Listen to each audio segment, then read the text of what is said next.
नमस्ते और हमारे चैनल पर आपका स्वागत है। आज हम एक पवित्र तीर्थ यात्रा पर निकल रहे हैं। भारत में भगवान शिव के 12 सबसे दिव्य धामों की यात्रा, द्वादश ज्योतिर्लिंग।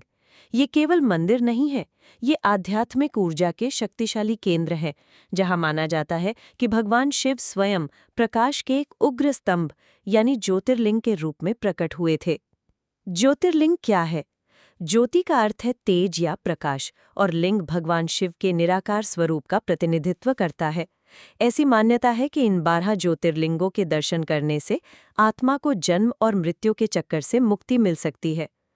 तो अपनी भक्ति का सामान बांध लीजिए, क्योंकि हम पूरे भारत में यात्रा करेंगे और इन पवित्र स्थलों में से प्रत्येक के पीछे के इतिहास, महत्व और आकर्षक कथाओं को जानेंगे। सोमनाथ ज्योतिर्लिंग, गुजरात। चंद्रदेव का मंदिर। हमारी यात्रा भारत के पश्चिमी तट पर गुजरात राज्य में भव्य सोमनाथ मंदिर से शुरू होती है। इसे 12 ज्योतिर्लिंगों में पहला माना जाता है। स्थान: प्रभास पाटन, सौराष्ट्र, गुजरात। महत्व: ये शाश्वत आस्था और लचीलेपन का प्रतीक है, क्योंकि बार बार के आक्रमणों के बाद इसका कई बार पुनर्निर्माण किया गया है। विशेष जानकारी: मंदिर का स्थान अद्वितीय है। सोमनाथ, तिरुवेला और अंटार्कटिका के बीच भूमि की कोई सीधी रेखा नहीं है। कथा: सोमनाथ की कहानी चंद्रदेव से गहराई से जुड़ी हुई है।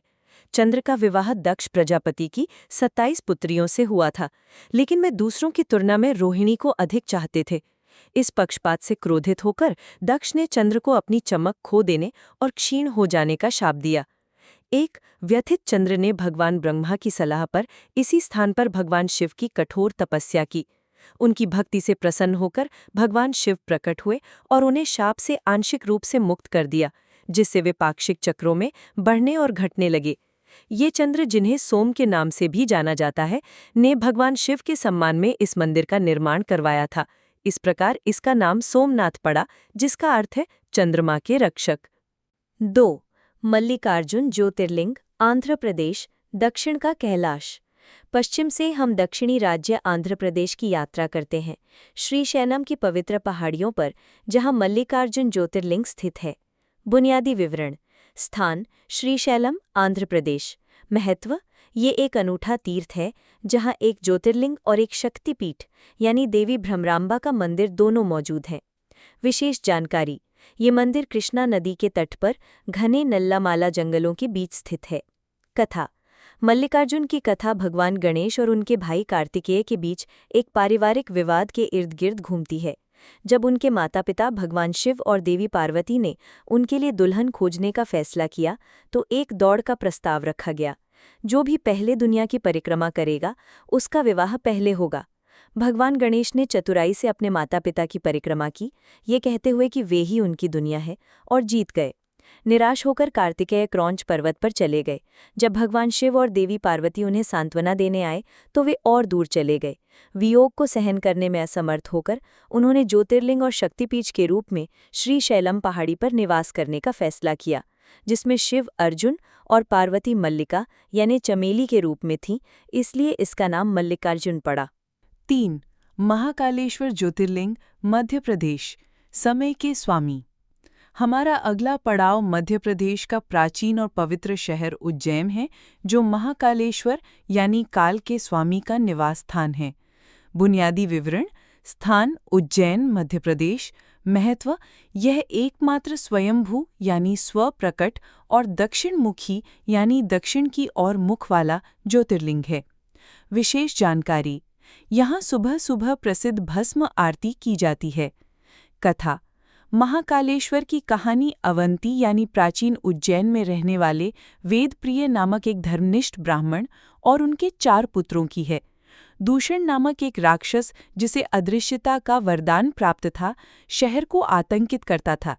ब्राह्मणों ने भगवान शिव की घोर तपस्या की। उनकी भक्ति से प्रसन्न होकर भगवान शिव पृथ्वी से अपने महाकाल रूप में प्रकट हुए और राक्षस का वध किया। भक्तों के अनुरोध पर भगवान शिव उनकी हमेशा रक्षा के लिए महाकालेश्वर ज्योतिर्लिंग के रूप में उज्जैन में निवास करने के लिए सहमत हुए। 4. ओंकारेश्वर ज्योतिर्लिंग, मध्य प्रदेश, पवित्र ओम। अभी भी मध्य प्रदेश में हम नर्मदा नदी पर स्थित शांत द्वीप मानधाता की यात्रा करते हैं, जहां ओंकारेश्वर ज्योतिर्लिंग विराजमान है। बुनियादी विवरण: स्थान मानधाता, खंडवा, मध्य प्रदेश। महत्व: इस द्वीप का आकार पवित्र हिंदू प्रतीक ओम जैसा है। विशेष जानकारी: ओंकारेश्वर मंदिर और सामने के तट पर ममलेश्वर मंदिर को एक ही ज्योतिर्लिंग माना जाता है। कथा: ओंकारेश्वर से 2 कथाएं जुड़ी हुई हैं। एक के अनुसार विंध्य पर्वत ने भगवान शिव को प्रसन्न करने के लिए कठोर तपस्या की। भगवान शिव प्रकट हुए और उसे एक महान पर्वत होने का वरदान दिया, लेकिन देवताओं और ऋषियों के अनुरोध पर उन्होंने ओंकारेश्वर ज्योतिर्लिंग के रूप में यहाँ रहने का फैसला किया।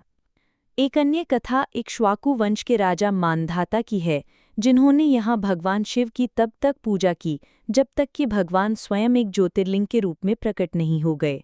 5. केदारनाथ ज्योतिर्लिंग, उत्तराखंड। हिमालय में निवास। अब हम राजसी हिमालय की ओर बढ़ते हैं, लुभावने और आध्यात्मिक रूप से चार्ज किए गए केदारनाथ की ओर। बुनियादी विवरण: स्थान केदारनाथ, उत्तराखंड। महत्व: 4 धामों में से एक, ये 12 ज्योतिर्लिंगों में से सबसे ऊंचा है। विशेष जानकारी: अत्यधिक मौसम की स्थिति के कारण मंदिर साल में केवल 6 महीने के लिए खुला रहता है। कथा: केदारनाथ की कथा महाभारत से जुड़ी है। कुरुक्षेत्र युद्ध के बाद पांडवों ने अपने परिजनों की हत्या के पाप से क्षमा के लिए भगवान शिव की तलाश की। उनसे बचने के लिए भगवान शिव ने एक बैल का रूप धारण किया और गढ़वाल हिमालय में मवेशियों के झुंड में छिप गए। हालांकि दूसरे पांडव भीम ने उन्हें पहचान लिया और बैल की कुबड़ को पकड़ लिया। बैल के शरीर के बाकी हिस्से 4 अन्य स्थानों पर प्रकट हुए, जिन्हें सामूहिक रूप से पंच केदार के नाम से जाना जाता है। एक शंकाकार चट्टान के रूप में कुबड़ को केदारनाथ ज्योतिर्लिंग के रूप में पूजा जाता है। 6. भीमाशंकर ज्योतिर्लिंग, महाराष्ट्र। सह्याद्री के रक्षक।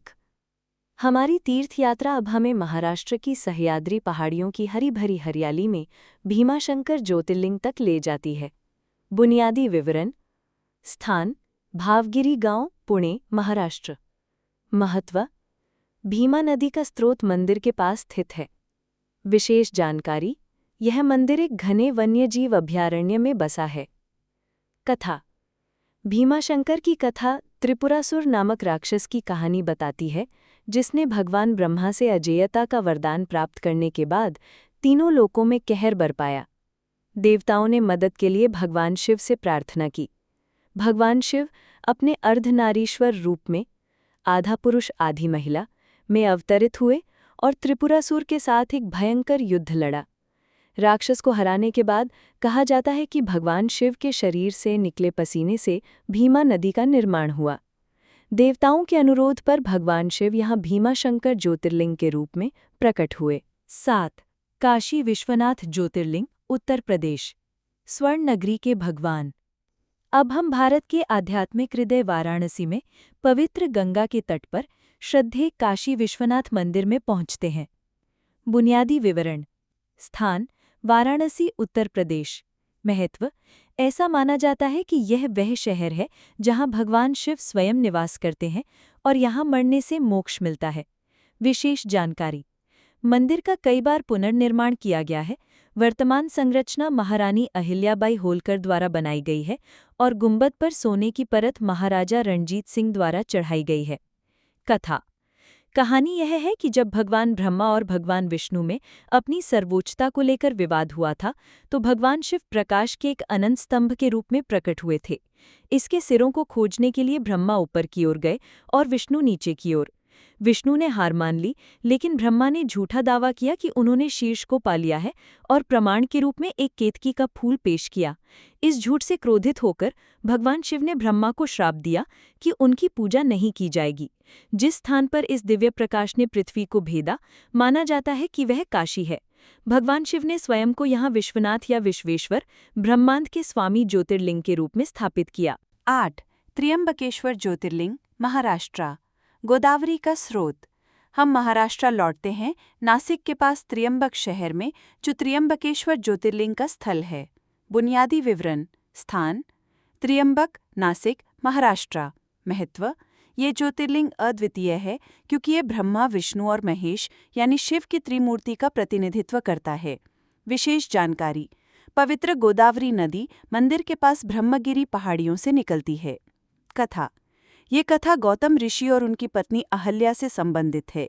गौतम की आध्यात्मिक शक्ति से ईर्ष्या करने वाले अन्य ऋषियों ने एक जादुई गाय बनाई जो उनके स्पर्श करते ही मर गई। गौ हत्या के झूठे आरोप में गौतम ने भगवान शिव की कठोर तपस्या की। प्रसन्न होकर भगवान शिव इस स्थान पर गंगा नदी को लाए, जिसे गोदावरी के नाम से जाना जाने लगा। गौतम ऋषि के अनुरोध पर भगवान शिव ने त्र्यंबकेश्वर यानी 3 आंखों वाले भगवान ज्योतिर्लिंग के रूप में यहाँ निवास करने का निर्णय लिया।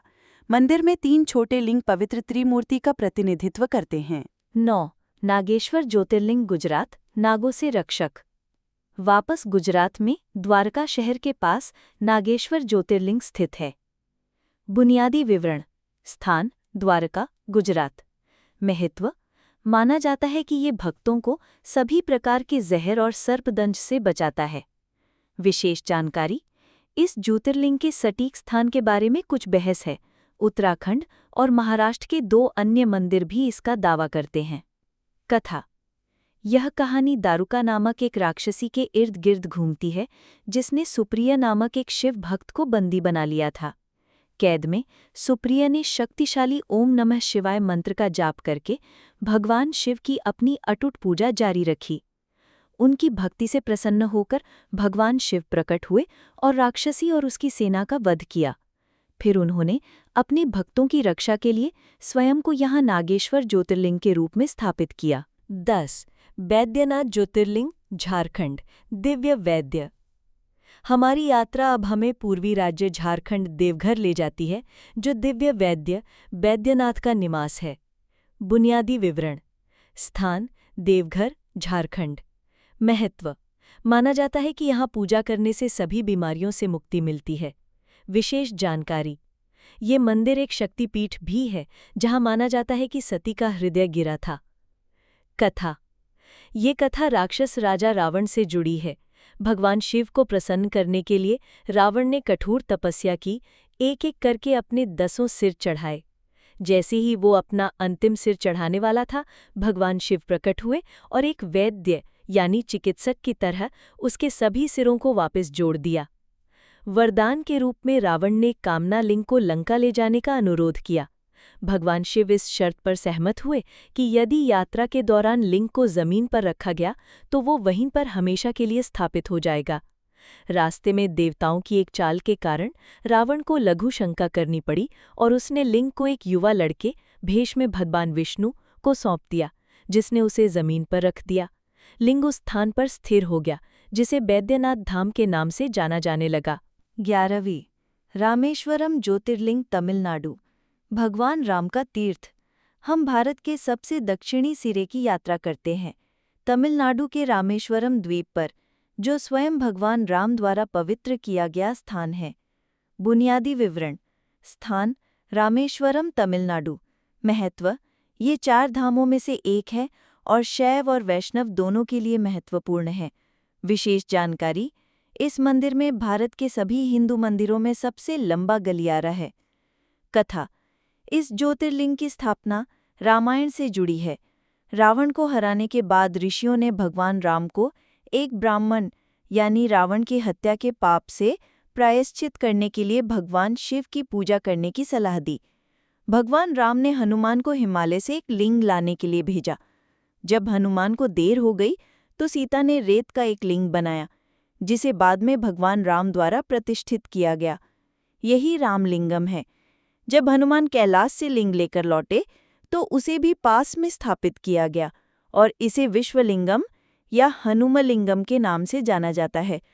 भगवान राम ने आदेश दिया कि भक्तों को पहले हनुमान द्वारा लाए गए लिंग की पूजा करनी है। 12वां घृष्णेश्वर ज्योतिर्लिंग, महाराष्ट्र, करुणा के स्वामी। हमारी दिव्य यात्रा महाराष्ट्र में प्रसिद्ध एलोरा गुफाओं के पास घृष्णेश्वर ज्योतिर्लिंग पर समाप्त होती है।